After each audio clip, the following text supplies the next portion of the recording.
โอ้ซีเกมไทยนี่นี่สิมารีวิวกิฟต์เซตของไทยแล้วว่าสิได้อย่างมาเบิ่งมาจีบเลยก้อนจีนข้างในนี่เฮ้ยดำมาลักการมาเบิ่งน้ำกันตัวจีบง่ายเลยโอ้แรกๆคือถงถงอ่านไม่อ่าน ไทยแลนด์สีเกม ซีเกม2025ได้เดี๋ยวข้างในมีเนาะเอาดับเลยปาพี่ป้าเอาคนเขามันต้องมีพอมันต้องมีกันขี้ฝุ่นได้ดีสุด สัตว์ฟิวเลยกู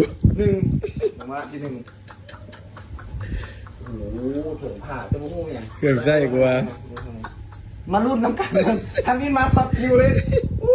เบอร์ดี้มาที่เขาเบอร์ดี้ครับ2มาละเบอร์ดี้ครับเบอร์ดี้ต่อมาเป็นโอ้ เป็นเครื่องสู้กำลังกายเจลลี่ไปกินยำเพื่อออกเลย โอเคมาที่2ช็อตฟิวอีกมาเดือนที่3มานี่ กองอย่าง มาเป็นกองไงวันนี้กองไง รุ่นกัน มาลุ้นน้ำกันมาเบิ้งป่าเนี่ยมาเบิ้งน้ำกันว่าเป็นกองซุ่มมาเบิ้งกองซุ่มเด้อกองซุ่มเด้อน้องเอาเด้อแทนอ้าวเลยมันแม่นเอียงอะไรเอียงอะไรอ่ะ โอเคไม่ได้ ก็กาแฟนักเรียนกาแฟก็กาแฟแม่เจ๋งเลยแต่ว่าได้เรื่องนี้เลยอันนี้คอนเทนต์นี่สิได้ โอเคละ เบิดแล้ว มันมีท้องป่ะมีท้องป่ะ โอ้ดีช่อ